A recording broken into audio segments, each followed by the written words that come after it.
ദൈവ തിരുനാമത്തിന് മഹത്വമുണ്ടാവട്ടെ. Bible reading പ്രോഗ്രാമിൽ സംബന്ധിക്കുന്ന ഏവർക്കും കർത്തൃനാമത്തിൽ സ്നേഹവന്ദനം. ലേവ്യ പുസ്തകം 7-ാം അധ്യായമാണ് നമ്മളിന്ന് വായിക്കുന്നത്. 1 മുതൽ 7 വരെയുള്ള അധ്യായങ്ങൾ മുഴുവൻ യാഗങ്ങളുമായി ബന്ധപ്പെട്ടതാണ്. ഇന്ന് നമ്മൾ ചിന്തിക്കുന്നത് പ്രായശ്ചിത്ത ബലി അഥവാ അകൃത്യയാഗം, അതുപോലെ തന്നെ സമാധാന ബലി, അതിൻ്റെ നിയമങ്ങളാണ്. മറ്റ് ബലികളുടെയൊക്കെ നിയമങ്ങൾ കഴിഞ്ഞ ദിവസം നമ്മൾ കണ്ടിരുന്നു. അപ്പോൾ അങ്ങനെ ആർക്കെങ്കിലും ഒരു അകൃത്യയാഗം അഥവാ പ്രായശ്ചിത്ത ബലി കഴിക്കാനുണ്ടെങ്കിൽ അവൻ എന്ത് ചെയ്യണം? പ്രായശ്ചിത്ത ആ ബലിക്ക് വേണ്ടി കൊണ്ടുവരുന്ന മൃഗത്തെ, ദഹന ബലിക്ക് കൊണ്ടുവരുന്ന മൃഗത്തെ പോലെ അതേ സ്ഥാനത്ത് വെച്ച് അതിനെ അറുക്കണം. പ്രായശ്ചിത്ത ബലി പാപപരിഹാര ബലി പോലെ തന്നെയാണ് അതിൻ്റെ നിയമങ്ങളും. യാഗമൃഗങ്ങളിൽ അതിൻ്റെ തുകൽ അതിനെ യാഗമർപ്പിക്കുന്ന പുരോഹിതന് അവകാശപ്പെട്ടതാണ്. അതുപോലെ തന്നെ ധാന്യബലി വസ്തുക്കളും അദ്ദേഹത്തിന് അവകാശപ്പെട്ടതാണ്. കാരണം പുരോഹിതന്മാരെ സംബന്ധിച്ചിടത്തോളം അവരുടെ ഏക ജോലി പൗരോഹിത്യ ശുശ്രൂഷ നിർവഹിക്കുകയാണ്. മറ്റ് ജോലിക്ക് അവർക്ക് പോകാനാവില്ല. 24 മണിക്കൂറും ആ യാഗാദി കർമ്മങ്ങളുമായി ബന്ധപ്പെട്ടവർ എപ്പോഴും എൻഗേജഡായിരിക്കുന്ന ആളുകളാണ്. ഏത് സമയത്ത് ഏത് മനുഷ്യൻ വന്നാലും അവന് വേണ്ടി യാഗമർപ്പിക്കണം, എൻ്റെ ഡ്യൂട്ടി ടൈം കഴിഞ്ഞുവെന്ന് ആർക്കും പറയാനാവില്ല.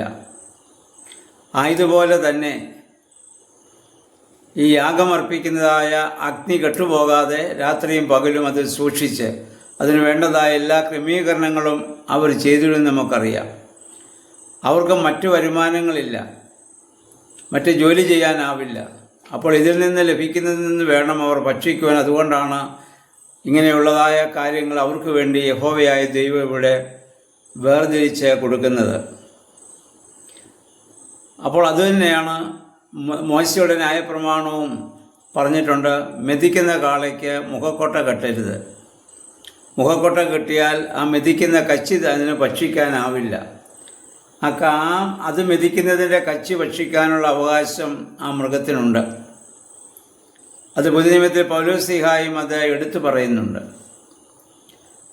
കാരണം 24 മണിക്കൂറും അവർ ഉത്തരവാദിത്തപ്പെട്ട ഒരു ജോലിയിലായിരിക്കുന്നവരാണ്. ഏത് സമയത്തും അങ്ങനെയുള്ള കാര്യങ്ങൾ ചെയ്യുവാൻ അവർ ബാധ്യസ്ഥരുമാണ്. അതുകൊണ്ടാണ് പറഞ്ഞത് ഇതിൻ്റേതായ യാഗമർപ്പിക്കുന്നതായ അതിൻ്റെ ശേഷിക്കുന്ന കാര്യങ്ങളൊക്കെയും അവർക്ക് അത് അവകാശപ്പെട്ടതാണ്. ഇനി സമാധാന ബലിയെക്കുറിച്ചാണ് പിന്നീട് പറയുന്നത്. അത് സമാധാന ബലി നന്ദി പ്രകടനത്തിന് അഥവാ കൃതജ്ഞതാ സ്തോത്രത്തിന് വേണ്ടി അർപ്പിച്ചിരുന്നതായ ബലിയാണ്. ദൈവത്തിൽ നിന്ന് അനുഗ്രഹങ്ങളെയൊക്കെ പ്രാപിക്കുമ്പോൾ അതിന് ദൈവത്തിന് നന്ദി രേഖപ്പെടുത്തുവാനുള്ളതാണ്. അപ്പോൾ അതിൻ്റെ ആ ശേഷിക്കുന്നതായ അപ്പം, അത് ധാന്യം കൊണ്ടാണ്. അത് ആ പുളിപ്പുള്ള അപ്പം ആണ് അതിന് ഇത് കൊണ്ടുവരുന്നത്. പുളിപ്പില്ലാത്ത അടയും പുളിപ്പുള്ള അപ്പവും ഒക്കെ അവർക്ക് അതിനു വേണ്ടി കൊണ്ടുവരാൻ പറ്റും. അതിൻ്റെ ശേഷിപ്പും ഈ പുരോഹിതൻ അവിടെ ഭക്ഷിക്കണമെന്നാണ്. പക്ഷെ അതിനൊരു വ്യവസ്ഥ ഇവിടെ പറയുന്നുണ്ട്. അശുദ്ധനായിരിക്കെ സമാധാന ബലിയുടെ മാംസം ഒരിക്കലും ഭക്ഷിക്കാൻ പാടില്ല. അശുദ്ധിയോടുകൂടി ബലിവസ്തുക്കൾ ഭക്ഷിക്കരുതെന്ന് കൊടുത്തു. പ്രിയമുള്ളവർ, നമ്മുടെ കർത്താവിൻ്റെ കാൽവറി യാഗത്തിൻ്റെ നിഴലാണ് പഴയ നിയമത്തിലെ എല്ലാ ബലികളും നമുക്കറിയാം. പുതിയ നിയമത്തിൽ ഇതൊക്കെ നമ്മുടെ കർത്താവ് സ്ഥാപിച്ച വിശുദ്ധ കുർബാനയിലേക്കാണ് നമ്മളെ ഇത് കൊണ്ടു ചെല്ലുന്നത്. അതിൻ്റെ പൂർത്തീകരണമായിട്ടാണ് കർത്താവ് വിശുദ്ധ കുർബാന യാഗം മർക്കോസിൻ്റെ മാളികയിൽ അവിടെ അർപ്പിച്ചു. പിറ്റേ ദിവസം താൻ കാൽവറിയിൽ യാഗമായിട്ട് അവസാനിക്കുകയാണ്. അപ്പോൾ അതിന് കൊടുത്തതായ വ്യവസ്ഥയും വിശുദ്ധിയോടുകൂടിയാണത് ഭക്ഷിക്കണമെന്നുള്ളതാണ്. 1 കൊരിന്ത്യർ 11:27 പൗലോസ്ലീഹ പറഞ്ഞ് നേരത്തെ നമ്മൾ ചിന്തിച്ചിട്ടുള്ളതാണല്ലോ. അയോഗ്യമായി ദൈവത്തിൻ്റെ ശരീരം ആരും ഭക്ഷിക്കാനും പാനം ചെയ്യാനും പാടില്ല. അവനവനെ തന്നെ ശോധന ചെയ്തിട്ട് വേണം ഓരോരുത്തരും അത് ഭക്ഷിക്കുവാൻ. അയോഗ്യമായി ഭക്ഷിച്ചാൽ അത് മുഖാന്തരം രോഗികളായി തീരുകയും ചില ആളുകൾ മരണപ്പെടുകയും ചെയ്യും. രോഗസൗഖ്യത്തിനും ജീവൻ നിലനിർത്താനുമുള്ളതാണ്. പക്ഷേ അയോഗ്യമായി ഭക്ഷിക്കുമ്പോൾ അതിന് വിപരീത ഫലങ്ങൾ ഉണ്ടാകുന്നു എന്നുള്ളതാണ്. അപ്പോൾ പഴയ നിയമത്തിലും അഹ്റോനും മക്കളുമൊക്കെ അവനും അവൻ്റെ പൗരോഹിത്യ ഗണത്തിലുള്ളവർക്കും യഹോവയായ ദൈവം മോശ മുഖാന്തരം കൊടുക്കുന്നതായ നിയമം അത് തന്നെയാണ്. അതുപോലെ തന്നെ 26-ാം വാക്യത്തിൽ വരുമ്പോൾ നമ്മൾ വായിക്കുന്നു, പക്ഷികളുടെയും മൃഗത്തിൻ്റെയും രക്തം ഭക്ഷിക്കരുത്. ഇത് നേരത്തെ നമ്മൾ ചിന്തിച്ചിട്ടുള്ളതാണ്. കാരണം രക്തം ജീവനാണ്, ജീവനിലാണ് രക്തം നിലനിൽക്കുന്നത്. ജീവൻ ഭക്ഷിക്കുവാൻ ആർക്കും അവകാശമില്ല. അതുകൊണ്ടാണ് ഒരു മൃഗത്തെ കൊല്ലുമ്പോൾ അതിൻ്റെ രക്തം പൂർണ്ണമായി പോയതിന് ശേഷമാണ് അതിനെ അവിടെ യാഗം അർപ്പിക്കേണ്ടതും.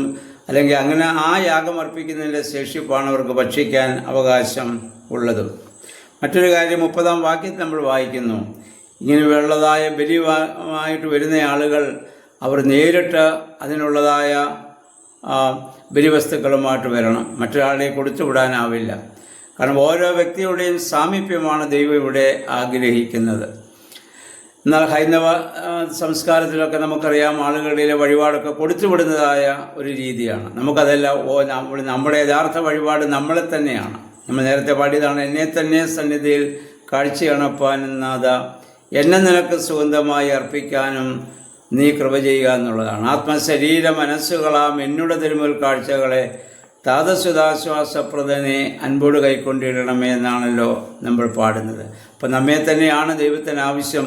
അപ്പോൾ ദൈവസ്ഥാനത്തിൽ നമ്മെ തന്നെ യാഗമായി അർപ്പിക്കുന്ന ഒരു അവസ്ഥയിലേക്ക് കടന്നു വരുവാൻ നമുക്കിടയായിത്തീരണം. അപ്പോഴാണ് നമ്മുടെ യാഗം ദൈവത്തിന് സൗരഭ്യമുള്ള വാസനയായി അനുഭവിക്കുവാനായിട്ട് സാധിക്കുന്നത്. അപ്പോൾ ഈ യാഗാദി കർമ്മങ്ങളെക്കുറിച്ചൊക്കെ നമ്മൾ പഠിക്കുമ്പോൾ ഇതെല്ലാം യേശുക്രിസ്തുവിൻ്റെ കാൽവറി യാഗത്തിലേക്കും ഇന്ന് പുതിയ നിയമത്തിൽ അതിൻ്റെ പൂർത്തീകരണമായി നമ്മളിന്ന് അനുഭവിക്കുന്ന വിശുദ്ധ കുർബാനയിലെ സംബന്ധവും അതിനോടുള്ളതായ അതിൻ്റെ അനുഭവവും ഒക്കെ നമുക്ക് മനസ്സിലാക്കുവാൻ സാധിക്കണം. അപ്രകാരം ഒരു നല്ല ക്രൈസ്തവ ജീവിതം നയിക്കുവാൻ, വിശുദ്ധിയുള്ള ജീവിതം നയിക്കുവാൻ ദൈവം നമ്മെ സഹായിക്കട്ടെ.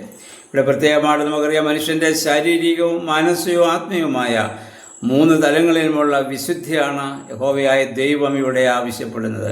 അപ്പോൾ നമുക്കറിയാം, പുതിയ നിയമത്തിലും കർത്താവ് ആവശ്യപ്പെട്ടത് ഹൃദയത്തിൻ്റെ വിശുദ്ധിയാണ് ഇവിടെ ആവശ്യപ്പെടുന്നത്. അവരാണ് ഭാഗ്യവാന്മാർ, അവരാണ് ദൈവത്തെ കാണുന്നത് നമ്മുടെ കർത്താവ് പറഞ്ഞപ്പോഴും നമ്മൾ ഓർക്കുക. അപ്രകാരം വിശുദ്ധിയുള്ള ഒരു ജീവിതം നയിപ്പാൻ തക്കോണം നമ്മുടെ പ്രാർത്ഥനകൾ, വേദപഠനങ്ങൾ, വേദപുസ്തക വായനകൾ, ആരാധനകളൊക്കെ നമ്മെ സഹായിക്കണം. ദൈവമേ, പരിശുദ്ധാത്മാവേ, അത് ഞങ്ങളെ ശക്തീകരിക്കുകയും സഹായിക്കുകയും ചെയ്യണമെന്ന് നമുക്ക് പ്രാർത്ഥിക്കാം. എല്ലാവർക്കും നല്ലൊരു ശുഭദിനം കൂടി ആശംസിക്കുന്നു. ദൈവനാമം മാത്രം മഹത്വപ്പെടുവാൻ ഇടയാവട്ടെ.